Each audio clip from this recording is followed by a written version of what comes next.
कोसलेन्द्राय महनीयगुणात्मने चक्रवर्तितनूजाय सार्वभौमाय Mangalam.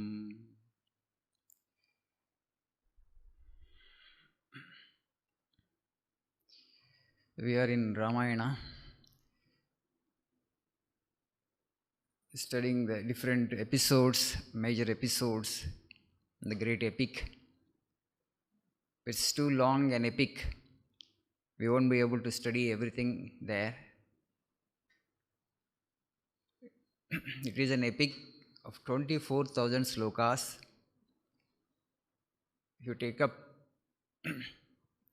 every episode there, every incident, it would be too long. So we are not going to discuss everything.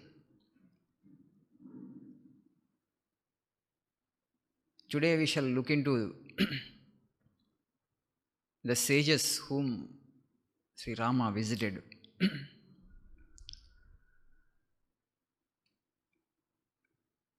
The Ramayana as an epic also gives us some idea about the socio-political life of the people of the day.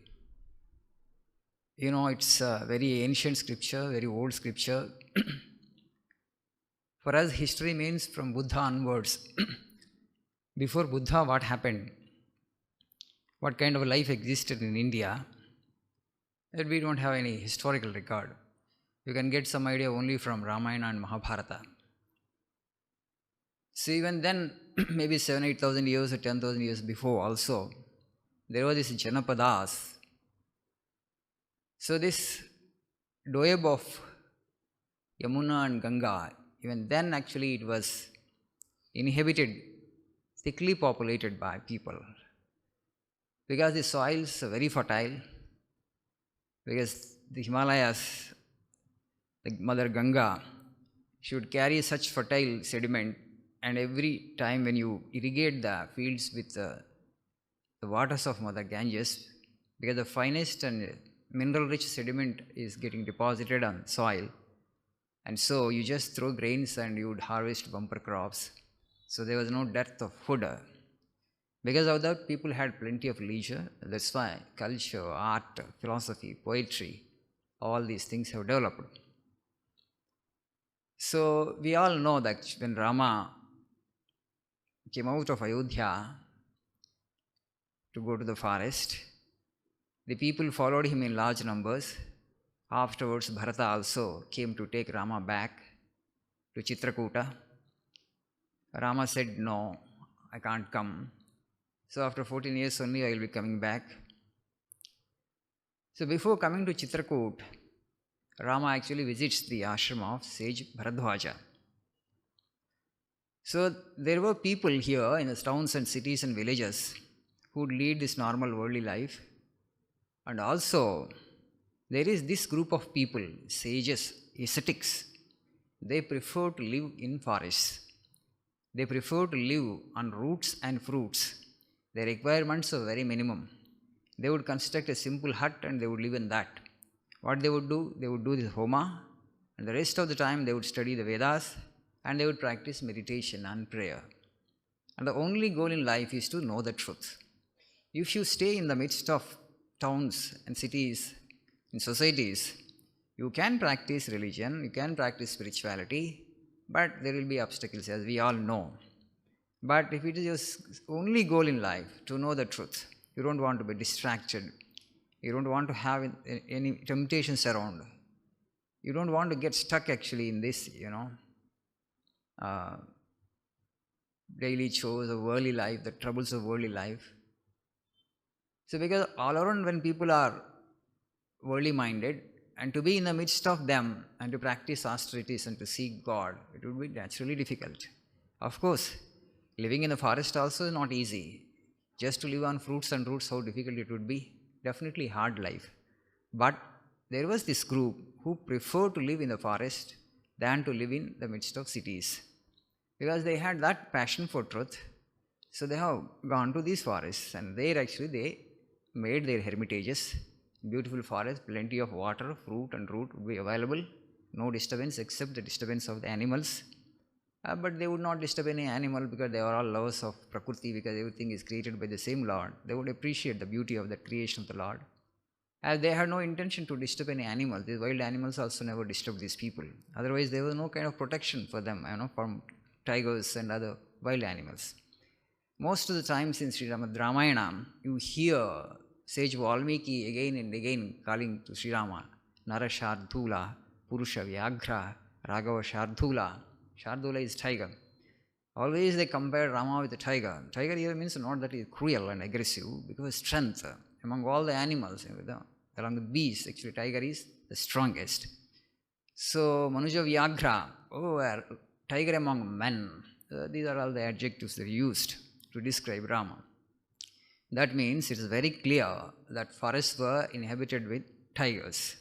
So these tigers also would come around hermitages, and they would also roam like other, animals, but they would not disturb the ashramites, or they would not disturb the other animals in the presence of these sages. That means they were true sages. When there is no violence in you, when you are absolutely tranquil from within, even wild animals also won't disturb you. In Patanjali Yoga Sutras also it is said, they behave like domesticated animals in your presence.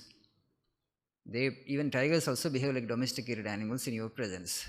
So these sages never feared these tigers, and the tigers also never ate any sage or attacked any of these ashramites, because they would go into the forest to collect roots and fruits. So definitely, because not like present day forests, those forests were very thick. Many tigers must have been there. But you don't, hear any incident of, tiger attacking a sage or Rushibhala or Munikumara. So they would not disturb them, and they would not disturb the sages, and they would go into the forest freely, and just like that, this is all part of our own family. So they prefer to live in these forests. They didn't want to be disturbed, and they would concentrate and on meditation and on God. So what kind of penance they used to practice? So all this had happened, that Rama was exiled, but we only know the part of the story. But within Rama, I believe actually there was strong longing for him. After all, he was an incarnation of Sriman Narayana. There was that longing for him to meet all these devotees, because people had been meditating for so many years to have a glimpse of the Lord.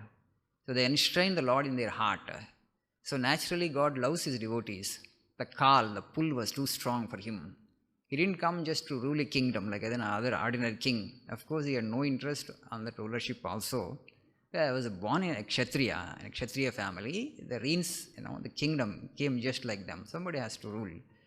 So, but as he being the incarnation of Sri Mahavishnu, so that longing to visit these hermitages, to see these tapasvins in Dwapara Yuga also, on the pretext of Pandavas' exile, Krishna took all the Pandavas to all the ashramas of all the sages of those times. So God would be interested always, to be with his devotees, to be with people who actually long for him. So here the Rama comes to the ashrama of sage Bharadwaja. So they, after seeing these signs here and there, searching in that thick forest, ultimately they found the hermitage of this Bharadwaja. They found actually many sages practicing, austerities in that hermitage. And so the Bharadwaja received Rama, Sita and Lakshmana. And then there's a sage said, we heard your father exiled you for no reason, but not a solid reason was not there. So, but it is our good fortune, because of that we could meet you, Rama, because these sages knew who Rama was. So, though all people around, they knew Rama only as the son of Dasharatha, as the king of Ayodhya, but these sages like Atri, Bharadwaja, Sharabhanga and other rishis, they knew that Rama was none other than that Sriman Narayana who had incarnated in human form. So, they were very eager to see him. They had practiced severe austerities, enshrining Sri Rama, enshrining the Lord in their heart. But anyway, they were eager because now the Lord had taken a human form. The sages were too eager to see that beautiful form of the Lord. So here, they was very welcomed, and then Rama told, now we have to live here in the forest for 14 years. Oh sage, please tell us the right place to live in, where roots and fruits are available, where will not be disturbed much. So Bharadwaja says that you can stay here only, in our ashram only you can stay, O Rama. But Rama says that there are many villages and there are many towns nearby. All the people, when they come to know that we are here, they will come to pay a visit to us. So that will be a disturbance for us. So this will not be the suitable place for us to stay for 14 years. Please tell us some better place. Then sage Bharadwaja says, directs him actually. Then you must go to Chitrakuta. And Chitrakuta, there are plenty of trees. The forest is very beautiful. You'll have plenty of fruit there, plenty of roots also. The animals or wild animals are not there. Only monkeys and these bears are there. And beautiful rivers are there, rivulets are there, fresh water you will get. That will be a suitable place because many sages are already there on Chitrakuta mountain where they are practicing severe austerities. So you can live in their company and you can also practice austerities, O Rama. Then Bharadwaja suggests him actually, either you can stay here with me, you can have your hermitage here, or you move to that place, the place named Chitrakuta. So the people there who are actually living on this Chitrakuta mountain, their minds will never get distracted by worldly thoughts. The mountain is so pure, just by looking at the mountain you will get the pure thoughts kind of thing. This is a sacred place, Chitrakuta. So because so many years, so many sages have been practicing the austerities, so that will be the right place for you. So Bharadwaja Maharshi directs Sri Rama to Chitrakuta. So Rama goes to Chitrakuta. Then Bharata meets him there, and after Bharata left for Ayodhya along with his army, a group of sages come to meet, actually, who have been practicing this austerities there. They come to meet Sri Rama. And they meet and they say that we want to leave this place. Rama asks, why? Have we done any mistake? Has any lapse happened from my side, or from the side of my brother Lakshmana, or from my wife Sita, who is interested to serve the sages? She is interested to serve all of you. What wrong happened? Why you want to leave this mountain? Then all the sages said that here is a terrible demon by name Kara. He is Ravana's brother. So he is a very terrific demon, and he is a cannibal also, Narmamsa Bhakshaka. And he disturbs all our homas. All these days you have put up with him. Now we can't put up with him anymore. So we want to leave this place and we want to go to a better place. They will not be disturbed by these demons. Rama says, yes, you don't worry about this ogre, the demon. You be here, actually, I will also stay here. But they don't listen to Rama and they prefer to go to a different place. But Rama also, takes a thought whether to continue there on Chitrakuta, because Bharata came along with the army and that forest got disturbed because of elephants, horses, chariots, and so many people of city Ayodhya also went there. So all that disturbed the forest, and Rama also decides to leave that forest, not for fear of Kara, but just to find a better place. But before that, he goes and meets Atri Maharshi, the second sage whom he met after Bharadwaja, along with Mother Sita. So Atri Maharshi, by then he became very old, practicing severe austerities, and also Mother Anasuya, she became just skin and bones, white hair, old, very old. And then Atri Maharshi receives him well, and then he introduces to Rama, Mother Sita and Lakshmana, his wife Anasuya. He says that she is Mahatapasvini. She has practiced severe austerity, she has taken up so many vows. Sometime back there were no rains here, but 10 years continuously there was no rain in and around the Chitrakuta mountain. And she, by using her tapas, for using the power of her austerities, created food and water. She made Mother Ganga flow there. So that's why the river there in Chitrakuta is Mandakini. It's not the Ganga, same Ganga, Mother Ganga, but she brought the waters of Ganga there, as it were, through her penance and austerities. So Atri Maharshi praised Mother Anasuya, and he introduced her to Sita and says, you please serve her. Atri Maharshi said this to Sita, you serve her and you will get all punya and merit. Rama also advises Sita, you just serve her, it's a beautiful opportunity for you. And then Atri Maharshi, after that, there is conversation, beautiful conversation in Ramayana between Mother Sita and Anasuya. And Mother Anasuya asks actually Mother Sita, and how do you look upon your husband and about the dharma of a woman? So for woman, Mother Anasuya is telling that husband is the first god. You don't have to worship any other god. Even if he is evil-minded, even if he is of poor character, and even if he is poor actually, he is the first god that a woman has to worship, a wife has to worship. She says, about the dharma of a wife and Sahadharma Charini, Dharma Patni, how she should look upon. And then he asks about Rama, and then Sita says that my husband is too noble, he's too good, he's full of dharma, he's righteous, he's full of piety. And whomever actually Dasratha looks at, and my husband looks at them as his own mother, and he's so noble. So all the good qualities and virtues that Rama had embodied, and Mother Sita narrates them to Anasuya. And of course, then afterwards, Mother Anasuya asks her, you tell me something about your Swayamvara. And she wanted to give a boon to her. She had given that boon to her. So though Mother Sita didn't ask any boon, but Anasuya wanted to give, and she said, okay, because you are such Dharmacharini, you are taking good care of your husband, and I give you a boon. She gives an unguent, Angaraka, and also a beautiful cloth. And so she satisfies Mother Sita and wanted to know from her how actually she won the hand of Sri Rama in marriage. What happened during your ceremony, that marriage ceremony by bridal choice, Swayamvara we call. You just tell me all that I wanted to hear. Mother Sita narrates the whole story. Afterwards, Rama and Sita and Lakshmana, they stay for that night in Atri Maharshi's ashrama. Then they move forward to other place where the Dandakaranya, because they have decided now to leave Chitrakuta and to go further south. Now they come to Dandakaranya, which is infested with all these demons. But it's a very quiet place, comparatively no disturbance. And Rama wanted to have a quiet place. There, he encounters a demon, Viradha. He was also a cannibal. He would also be disturbing the tapas of sages. Sages are tormented by these demons in the forest. So this Viradha, actually, he was a kind of cannibal, and Rama kills him. And afterwards, Rama goes to meet Sharbhanga Maharshi. So from this, we can understand that there were so many sages doing severe austerities. Though the problem of these cannibals, problem of these demons was there, they did not mind that. And so much so that sometimes they would be killed.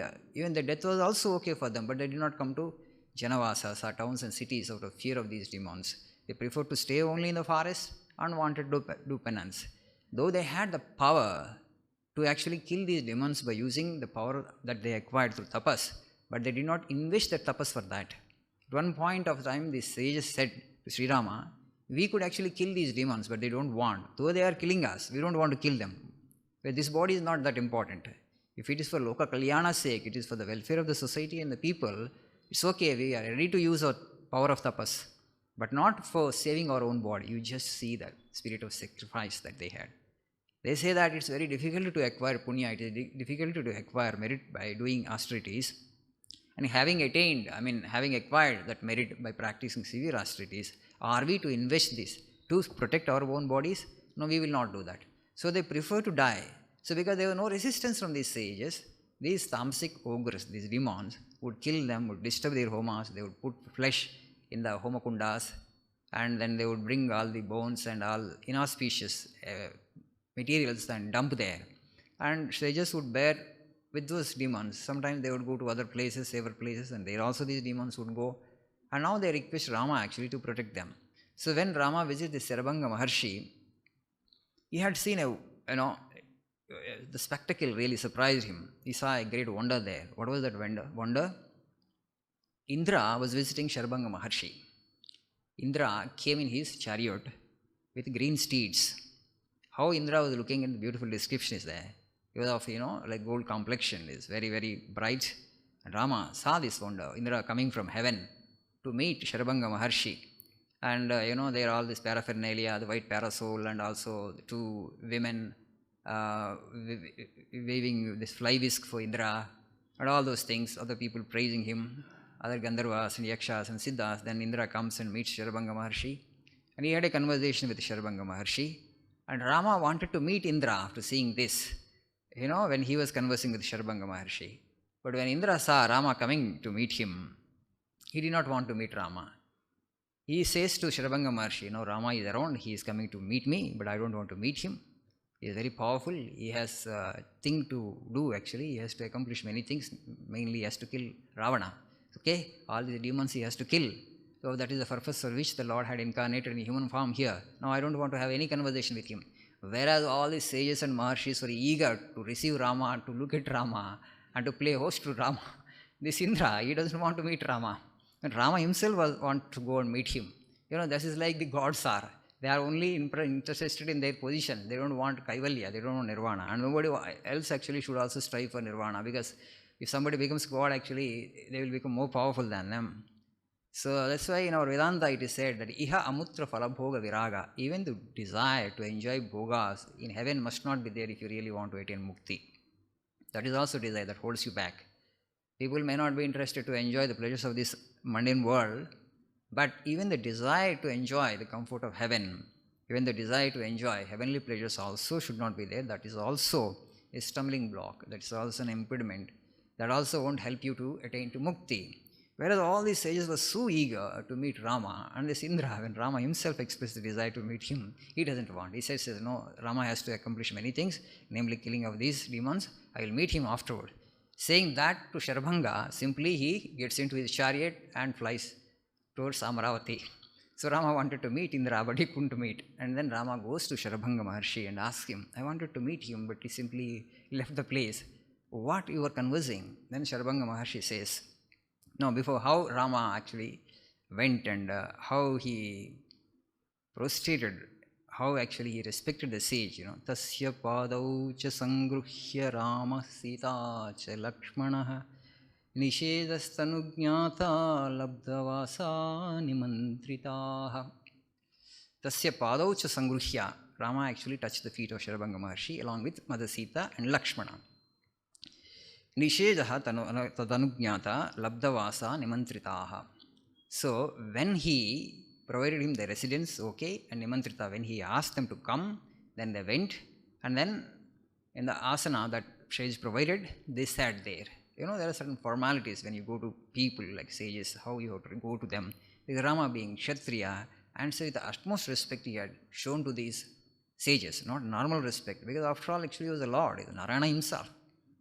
But you just see the kind of humility that Rama had showed before these sages, and how much he revered them, how much he respected them, how much he valued them.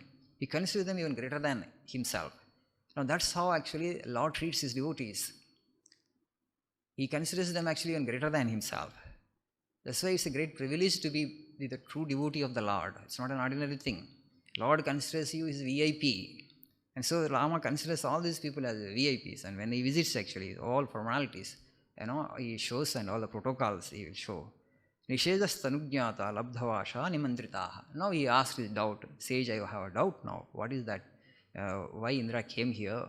What you were conversing with him? Then the sages says, Sharbhanga says to Rama, Mamesha Varado Rama Brahmalokam Ninishati Jitamagrena Tapasa Dushprapam Akrutatmabihi. Indra wants to take me to Brahmaloka. Brahmalokam Ninishati. Indra offers, O sage, you have performed such austerities. Now actually you have won Brahmaloka through your penance and tapas. I myself want you to take to Brahmaloka. So please follow me, please come with me. But the sage didn't agree. Then he was telling Rama, why I didn't agree? Aham jnatva naravyagra vartamana madurataha brahmalokam nagacchami tvam adruscha priyatidim. So now I know that you are around, O Rama. All these sages knew that actually Lord Sriman Narayana had incarnated on the earth in human form as Rama, as the son of Dasharatha, and he would be coming to these forests. They were too eager to meet him too. And so because I have been waiting for you only to meet you, now Indra comes and wants me to take Brahmaloka. Why should I be in a hurry? Okay, my desire is to meet you and to see you, the Lord in human form. They were so eager. So that's why I didn't go with Indra. And because you are there, I know you will be coming to my ashrama and I wanted to see you. That's why I postponed my going to Brahmaloka. Tvayaham purusha vyagra dharmikena mahatmana samagamya gamishyami tridivam cha param. So, Purusha Vyagra, you are Dharmika, you are an embodiment of Dharma, Mahatmana, the great soul. Samagamya, after meeting you, Gamishyami, I will go to Tridivam, to heaven, and to other spheres and higher spheres, to Brahmaloka. So that's why actually I didn't go with Indra, he says. Then Sharbhanga Maharshi, the spectacle is still beautiful now. He also has become very old because of severe austerities that he had practiced for so many years. And the body also has become very emaciated, but of course it is shining like, like gold. Ahameva harishyami. Then he offers Rama all the the spiritual merit that he acquired, all the Brahmaloka that he had acquired, all that I have acquired, I offer it to you, Rama. So when you offer to the Lord, actually, you must offer the best of the things that you have, not things which you don't value, not things which are of not much importance for you, the best of this. So lifetimes of labor, lifetimes of effort was there actually when Sharabanga Maharshi acquired this Brahmaloka. So to control the Indriyas is not easy, to control senses. That they practiced such severe austerities and then got control over the mind. And because of that tapas, because of that austerity that he had practiced, he won Brahmaloka. Now all the punya, all the merit of that he had acquired through such intense vows and penance, he wants to offer it to Rama, the best of the thing that he has. That's it, practically he was offering his own life to Rama.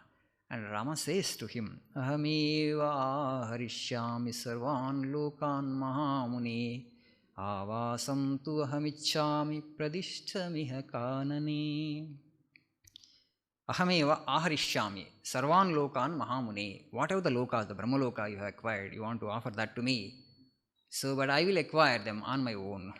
Okay? But had we been there in Rama's place, we would just grab it. Because getting Brahmaloka is not such a thing, a simple thing. But he says, no, ahameva aharishyami. I will actually earn through my own effort. So, you keep it for yourself. Avasam tu ahamichami pradishtamiha kanane. I have come on exile. I am now actually have to live in the forest for 14 years. Please help me to find a suitable place here so that I can spend my rest of exile here. Avasam tu ahamichami. That's what I desire from you. So then the sage said, Esha pantha naravyagra. Then he asked me, you go to Sutiksha Maharshi. You go to his hermitage and he'll be able to guide you where you can do tapas, where you can spend the remaining part of your exile. So he gives the address of Sutiksha Maharshi. Esha pantha naravyagra muhutte pashyatatamam. Rama, please look at me for a while. What he was doing, Sharabanga Maharshi? He lighted the fire, home of fire. And then just he placed himself in the home of fire. When Mother Sita, Lakshmana and Rama were looking, he just entered into his fire as if fire god was his good friend, bosom friend. As if he was embracing fire god. He just entered into the home of fire in front of Rama, Mother Sita and Lakshmana. And then the emaciated body was burnt. The skin was burnt first, then the bones were burnt, and in front of Rama's eyes, the body of the sage got completely burnt. And then out of that ashes and out of that fire again, such a pavaka sankasha kumaraha samapadhyata, another body of a small baby has come into existence. Resplendent body. This old body has gone. Yes, completely. And then a new body actually is formed. Rama could see that, in front of his own eyes. Physically, they were seeing. So, Uttaya Agnishaya Tasma Sharabhango Verochataha. He was the resplendent boy. The Sharabanga Maharshi, the old body of the Sharabanga Maharshi gets completely burnt, and out of that, a new body came out, the body of a small baby, which was equally resplendent and shining. And then that body left the fire and then went to Devaloka and then to Brahmaloka. So all the lokas, lower lokas, he has transcended and retained to Brahmaloka. This body, the subtle body has gone, the subtlest form. Then after Brahmaloka, we don't know that. It's not in our power to discern what would happen in Brahmaloka, what is Brahmaloka. We can only theoretical part. Sri Ramakrishna Paramahamsa also, when he saw Vivekananda, he went into Saptarshi Mandala, and then actually from Brahmaloka, a small child got condensed into, it took the form, and then he comes to Saptarshi Mandala, Saptarshi Loka, and then 7 sages were meditating there, and the small boy goes and encircles, puts his hands around the neck of that one sage of the 7, and then he asks him actually, I am going to the earth, and you also have to come with me, you have to accompany me. Then the sage nods his head, and that's how actually Sri Ramakrishna says that. He only knew actually what is the Saptarshloka and what is Brahmaloka, and this incarnations only can know incarnations. And this Sri Ramakrishna himself had said, and so my Naren actually doesn't belong to this world at all. He belongs to the Saptarshi Mandala. He was one of the 7 sages of the Saptarshi Mandala. So Mother Maya will not be able to tempt him. Because Sri Ramakrishna was so confident about Vivekananda because he knew his antecedents. He knew from which world, from which realm he has come. Because there is not even trace of worldliness in him. This world won't be able to attract him anymore. So he knew his antecedents. That's why he was so confident. He didn't put any restrictions on Naren with regard to food and with regard to the movements. And he did not say that specific sadhana, you have to do this and that. It's so much of freedom he had given to his beloved disciple Narendra. So here, the Sharabanga Maharshi simply ascended to Brahmaloka in front of the eyes of Rama. They were not even surprised because Rama knew actually what this sage was. Then they go to Sutikshna Maharshi's ashrama. So before that, all the sages who are living nearby, they all come to Rama and seek his protection. Because these demons are troubling us so much, actually, we are not able to practice our austerities. Oh, please help us, please protect us. Abhigamya cha dharmagnya ramam dharmabrutam varam uchuhu paramadharmagnya rishisangaha samagataha. Rishisangaha samagataha. Dharmagnya ramam dharmabrutam varam. Among the people who knows dharma, Rama is the best. Dharmabrutam varam. The bearers of dharma, he is the best. Paramadharmagnya. These sages are also dharmagnyas and Rama is paramadharmagnya, the knower of the supreme truth. So they gave their application kind of thing. This is our request actually. Please help us. Please pardon us for our transgression, for asking you for this kind of concession. Okay, our protection. But we are helpless totally. We don't want to use our spiritual power to kill these demons. So please protect us from them. So then they say to Rama, Yat karoti param dharme munimula phalasanaha tatta rajnyaha chaturbhagaha prajadharmena rakshataha. So whoever protects people according to dharma, 1/4 of the spiritual merit of the sages, because they are also subjects of the king, would go to the king. So 1/4 our punya, our merit would go to you being the king. And Satra Raja Chaturbhagaha, Raja will get 1/4 of the merit. So if there are spiritual seekers in the kingdom, and 1/4 of the merit of the spiritual seekers will go to the king if he protects them. Because we are under your protection, 1/4 of our punya and merit actually is going to you already, Rama. And also they say that kings actually generally collect revenue, 1/6 of the income that the people earn as tax. While collecting tax like that, if the king doesn't bother to protect his subjects and the people, king will be incurring the sin of the people. And they will actually incur sin and they will not go to even heaven.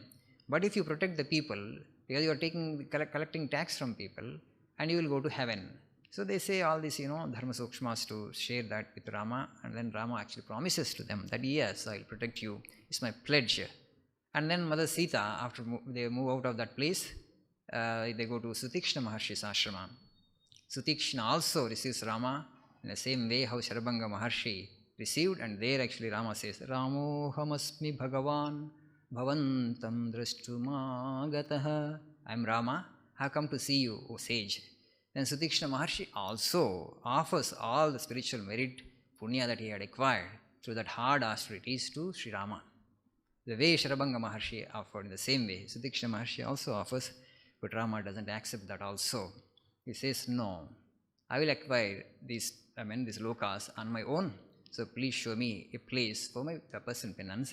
And then Sutikshna Maharshi suggests him, actually, you can stay here, or actually you can move forward, and there is a place where you can, do your penance, further Dandakaranya. So they hear, then Mother Sita intervenes and she says to Rama, you have given a pledge to these sages that you would kill all these ogres and demons. They have not troubled us because they are not our enemies. Why have we given such a pledge to them?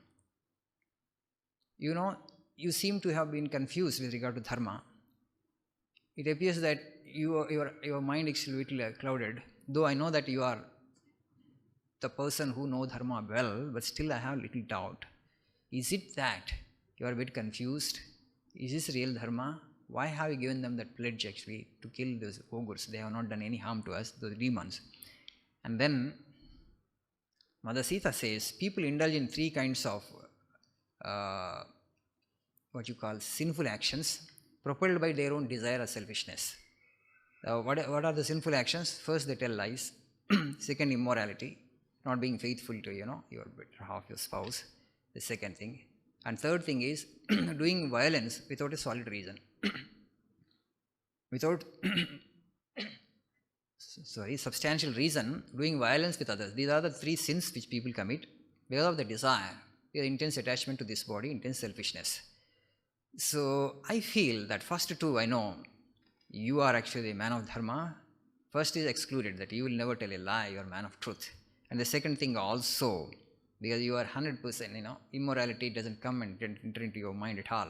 But now I fear that you may be doing in future, because you have given the promise to the sages that I would kill all these demons. You might be doing violence, you might be killing, you might be doing, bloodshed, creating bloodshed for no reason, because they have not harmed you, they are not your enemies. But now you have given this promise to them. Is it right on your part to make a promise like this? Then Rama says this, see, I have come only to protect these people. That's my duty. In fact, I should have offered to protect them before they asked me. So as the king of the land, I have a responsibility. I should have offered to protect them before they asked me. And now they have asked, and I gave the promise to them. And that promise is so important for me. I don't care for you, I don't care for Lakshmana, I don't care even for my life. My pledge, my oath is so important. And that is the foremost of the dharma for me to protect this.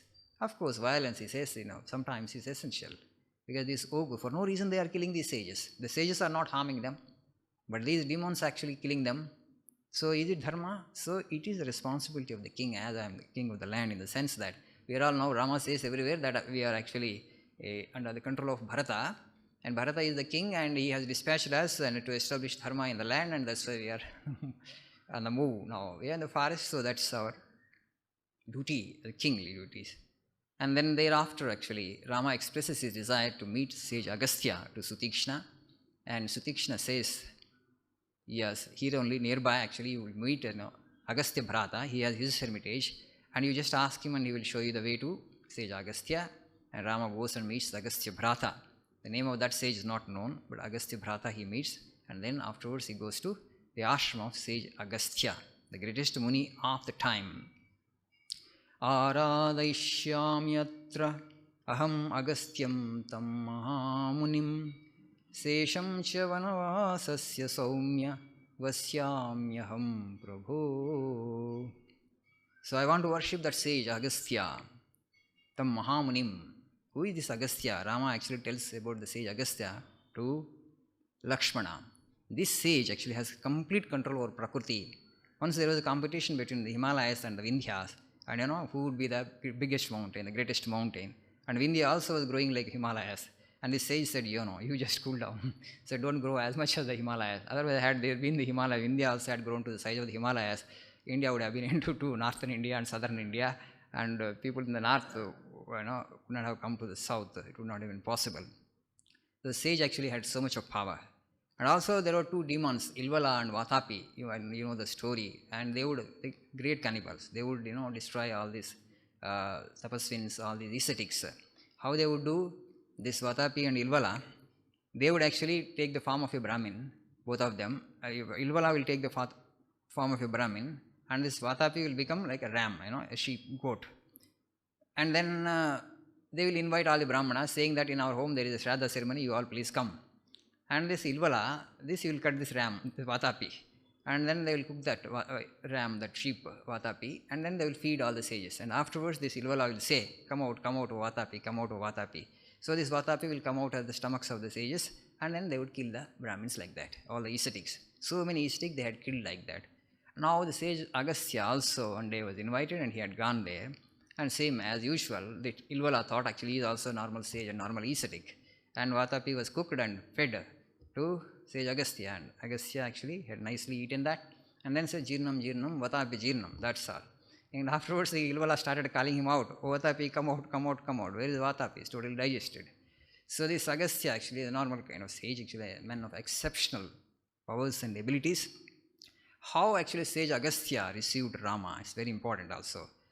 Sunatra jiven vrushava kruro va yadiva shataha nusham saha papa vrutto va muniresha tatavidaha.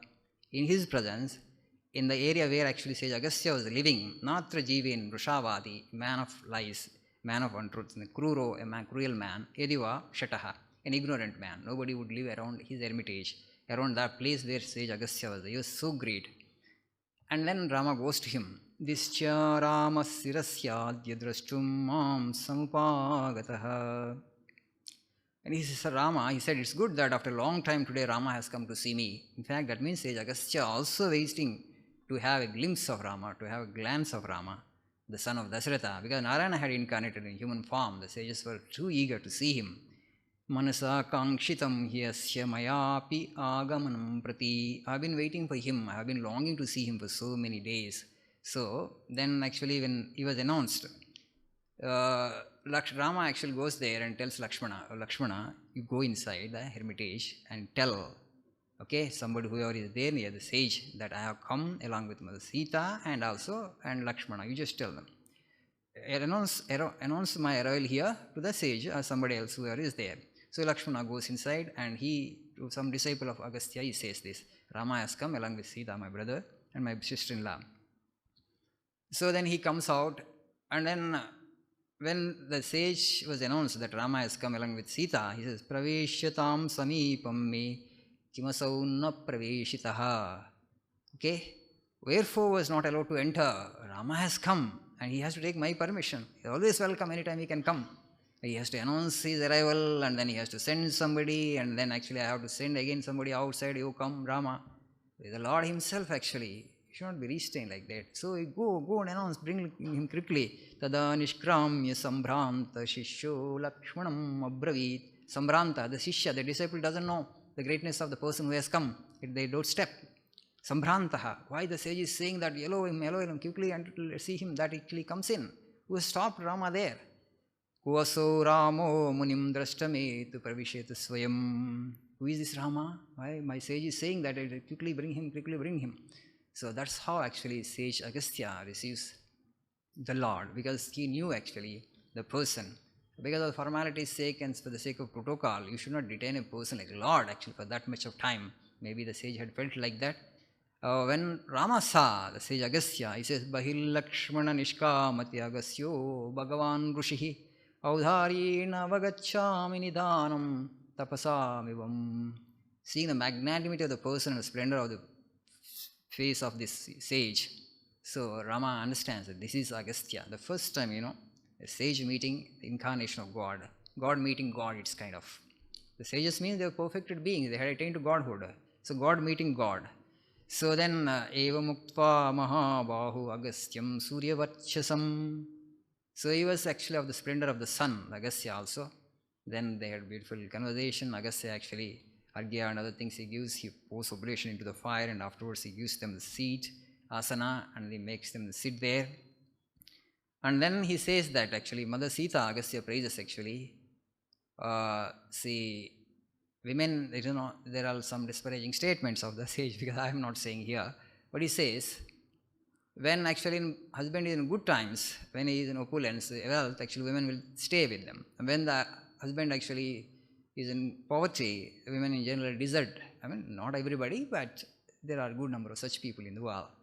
So that has been the kind of practice, that has been the kind of thing that happens in this world, but you are exceptional. You just want to praise Mother Sita, that's why he's telling that. You are exceptional. So you have given up the comfort of the palace and all the luxuries, and you wanted to follow your husband to the forest. You know actually how tough the life in the forest is, but you want to serve him. You are true Sahadharmacharini. And so he praises her. Then afterwards, sage actually suggests Rama, so you go to this place where actually you will have plenty of fruit, plenty of root. So from here just 2 yojanas, that means actually 16 miles from here, you have that Parnasala, okay, Panchavati. There you build your Parnasala and there you can stay as long as for the remaining part of your exile. Nobody will disturb you there. Roots and fruits are available. Mother Godavari will be flowing by, the fresh waters of Godavari. So here you build your Parnasala in the Panchavati or Rama and stay. I will also be nearby, just 16 miles. Okay, so that's why actually says Agastya suggests Rama to occupy that place called Panchavati and build his cottage there, Parnasala. And you know what happened there after all. Parnasala, Ravana comes and abducts Mother Sita, and then the rest of the story. So I'm not going to narrate all these parts. Ramayana is too long an epic. So I think today is the 10th episode. Lessons from Ramayana. This is the 10th. Maybe another 4, probably 14 or maximum 16. I will confine it to 14. Or maybe only 2. 2 more episodes are there that what I want to take up is the story of how Rama killed Vali. That's important. There are a lot of Dharma Sukshmas are there. And also how Vibhishana and Hanuman understands Rama, how they praise. Hanuman actually tells to Ravana, who you think actually Rama is. So from Hanuman's words we can understand and gauge who the Lord is, who the incarnation is, who the son of Dasharatha is, and also from Vibhishana. They forewarn Ravana, actually Hanuman also says that no, you can't match Rama, you can't fight with Rama, and there is nobody in this universe who can actually fight with Rama, and better actually you surrender now and actually give Mother Sita to Rama and buy peace with him. But of course we know that all those best counseling fell on deaf ears, because Ravana ultimately courts death. The fighting, that Yudhakanda, all that I will not be narrating, only the 2 more episodes we will try to confine, or maximum another 4. So afterwards again we will take up some other subject. So probably Bhagavatam, I have not decided on it, but we will just think on it. So we shall meditate for a few minutes before we go for Arati.